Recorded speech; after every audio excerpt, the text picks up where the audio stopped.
Ako nga magkakaanak talaga ako sa totoo lang ha. Siguro 6 minutes ko lang makikipag-bonding dun sa anak ko. Pagtapos ng 6 minutes, bababa ako na. Tapos mag-work na ako ulit. Hindi ako titimpla ng mga gatas niya. Hindi ko trabaho yun eh. Para sa akin tol, kunyari napagtimpla ako ng gatas, nag-fail yung nanay niya. Parang ganun sa akin yun eh. What? May point. Pagtimpla mo, hindi ko trabaho to ah. Trabaho ko, secure yung future niyo eh. Pagtitimplahin mo ako ng gatas dito. Iisipin ng iba, sabihin nila sa akin, sama mo naman tatay. Para sa akin nga tol, bilang tatay tol, nag-waste ka nga ng time pa nagtitimpla ka ng gatas. Imbis na nandudun ka, gumagawa ka ng pera doon para ma-secure yung pamilya mo, nagtitimpla ka ng gatas. Ipin mo tol, may empire ka, tapos ang gagawin mo yung trabaho ng babae mo. Anong tingin mo nila ngayon sa leader mo? Halimbawa nakakita ka ng hari, si Genghis Khan, makita mo, 200 anak niya pinagtitimpla niya ng gatas araw-araw, tapos sinihili niya pa. Hindi yun. Yung trabaho ni Genghis Khan, mag-conquer eh. Babae, anak ko, diba? Tali-tali ko yung buhok niya. Hindi ko trabaho to eh. Bugoy gid si Koy Koy ano. Tapos kuan para ba yan eh. Minang mapayanak ba? Wayanak sini na wayan. Madaging kuwan. Ah? Madaging Oh, madaging asawa to kabuk wayanak. Kuwan sa ka gasarig madaging. Madaging asawa, madaging sapi. Ha?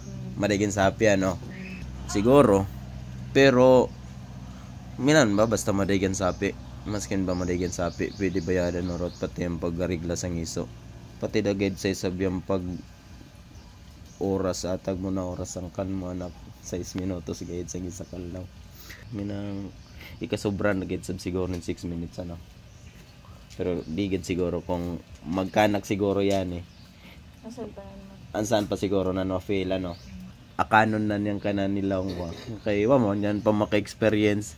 O man siya maka-experience ng ang anak. Di manggod parehas. Yan manggod to kabuk yung asawa. Tapos ang sapi.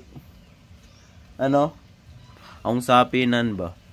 Sang kanaton side, sakto lang yung kanaton pang ginabuhi. Or what if len yung lawas ng asawa? Ano? Or galabay ang asawa. Yan eh. Siguro based sang sakto lang yang kanilang income pangalawan-lawan no. Pero kung siguro madagyan sapi mo, tama man kanan pang mag-grind kay jang usog, i-secure na niyang kuan. Pero dili manggod nang urot ng utaw, parehas na niyang status. Ano? Siguro kung madag siguro yung sapi mo, minan gid siguro ginangon mo. Pero sobra da sa isab yung 6 minutes guide na pag arigla mo sang kan mo anak. Barik mo dayon gad pa sa isabyan. Hindi pa lang, pero adto na yan ma-feel siguro pag onday ka na anak. Kamo guys, unsay maingon ninyo anak?